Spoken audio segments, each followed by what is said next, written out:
तो बंगाल के दंगाइयों के लिए डंडा, अब महाराज जी यूपी में करनी सेना के उत्पात पर हो जाते हैं ठंडा। तो बंगाल में जो हो रहा है उसकी मैं घोर निंदा करता हूँ, लेकिन उत्तर प्रदेश में योगी जी पहले अपने यहाँ तो देख लीजिए। एक पुरानी कहावत है ना कि आन की बिलैया सहूर सिखावे, अपने कुकरन से नुचवावे। खुलेआम गोली मारने की धमकी दी जा रही है अखिलेश यादव को। आपका मंत्री संजय निषाद बोल रहा है कि 7 दरोगाओं का हाथ पैर तोड़वा के गड्ढे में फिकवा दिया, लेकिन बंगाल से आपकी राजनीति नहीं चमक रही है। आपकी राजनीति महाराज जी यूपी से चल रही है। तो यूपी मजबूत रहेगी तभी आपकी दिल्ली की दावेदारी भी ठीक रहेगी। राजपूतों क्षत्रियों का इतिहास रहा है, तलवार निकला है तो गरीबों को न्याय देने के लिए। जान लीजिए, लेकिन कहाँ, जहाँ खुद जान आफत में आ जाए। लेकिन 2014 के बाद जो राजनीति हो रही है वो हिंदुस्तान में लगातार फुटमत डालने का काम कर रही है। देश लगातार गृह युद्ध की तरफ बढ़ रहा है। यूपी का लॉ एंड ऑर्डर दिन पर दिन बहुत खराब होता जा रहा है, इस पर नजर डालिए। नमस्कार, आदाब, सत श्री अकाल। मैं अमित मौर्य, आप देख रहे हैं अचूक संघर्ष।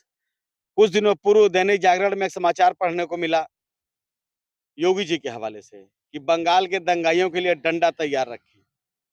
तो बंगाल के दंगाइयों के लिए डंडा, अब महाराज जी यूपी में करनी सेना के उत्पात पर हो जाते हैं ठंडा। ये दोहरा चरित्र क्यों? ये ना चल बेरे बाबा, दोहरा गेम ना चल बेरे बाबा। दंगाई चाहे कहाँ के भी हों, उत्पाती चाहे जहां के भी हों, इनके लिए डंडा गोली दोनों तैयार रखना पड़ेगा। क्योंकि जब दंगा कंट्रोल नहीं होता है तो देखते ही गोली मारने के आदेश दिए जाते हैं। ये पूरे प्रदेश में होता है। तो बंगाल में जो हो रहा है उसकी मैं घोर निंदा करता हूं, लेकिन उत्तर प्रदेश में योगी जी पहले अपने यहाँ तो देख लीजिए। एक पुरानी कहावत है ना कि आन की बिलैया सहूर सिखावे, अपने कुकरन से नुचवावे। पहले अपने यहाँ देखिए क्या हो रहा है। खुलेआम गोली मारने की धमकी दी जा रही है अखिलेश यादव को। आपका मंत्री संजय निषाद बोल रहा है कि 7 दरोगाओं का हाथ पैर तोड़वा के गड्ढे में फिकवा दिया। लगातार महिला अपराध बढ़ते जा रहे हैं। डेली कहीं न कहीं हत्याएं हो रही हैं। पुलिस पुलिस को ही लूट रही है। पुलिस पुलिस पर एफआईआर कर रही है। पुलिस अपहरण कर रही है। पहले अपना घर देखिए महाराज जी, अपने घर को बचाइए। 27 बहुत नजदीक है, समय बहुत तेजी से भाग रहा है योगी जी। तो बंगाल को छोड़िए। बंगाल में तो जो हो रहा है, ममता उसका परिणाम भुगतेंगी नहीं भुगतेंगी ये तो आने वाला समय बताएगा। लेकिन बंगाल से आपकी राजनीति नहीं चमक रही है। आपकी राजनीति महाराज जी यूपी से चल रही है और यूपी ही दिल्ली तक ले जाता है। तो यूपी मजबूत रहेगी तभी आपकी दिल्ली की दावेदारी भी ठीक रहेगी।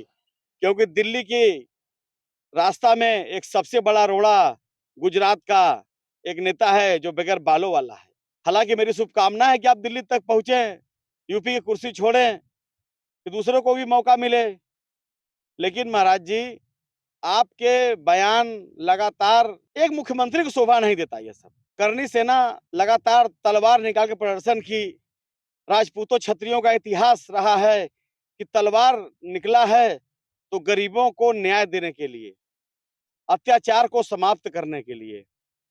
मैं फिर दोनों पक्षों से अपील करना चाहता हूं कि औरंगजेब, बाबर, अकबर, राणा सांगा, छत्रपति शिवाजी, महाराणा प्रताप, ये इतिहास की बातें हैं। इसको पढ़िए, इससे प्रेरणा लीजिए, गलतियों को सुधारिए। हिंसा से किसी का भला नहीं हो सकता। न करनी सेना का भला होगा, न किसी का होगा, न मुस्लिम पक्ष का होगा। ये सिर्फ उन्माद को बढ़ावा देता है। हिंसा से किसी का भला नहीं हो सकता। करनी सेना के भी कुछ लोग अगर हथियार प्रदर्शन कर रहे हैं, कोई चोटिल हो रहा है तो उनके घर वालों को भी तकलीफ पहुंचती होगी। अभी एक वीडियो में देख रहा था कि तलवार लेके बाहर आके गिर गए, चोट लग गया होगा। अरे अपने परिवार के विषय में सोचिए। जान लीजिए, लेकिन कहाँ, जहाँ खुद जान आफत में आ जाए। बेवजह सम्मान मत फंसाइए, क्योंकि आपके पीछे आपका परिवार भी है। ये देश विविधताओं से भरा हुआ है। यहाँ हिंदू, मुसलमान, सिख, ईसाई सभी रहते हैं। 2014 से पहले भी राजनीति होती थी, लेकिन 2014 के बाद जो राजनीति हो रही है वो हिंदुस्तान में लगातार फुटमत डालने का काम कर रही है।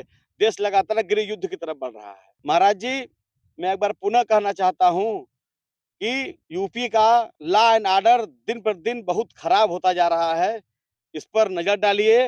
बंगाल को छोड़िए, पहले अपना घर बचाइए, घर को सही करिए। जब घर ठीक रहेगा तो बाहर वाले भी ठीक रहेंगे। नमो बुद्धाय, जय संविधान।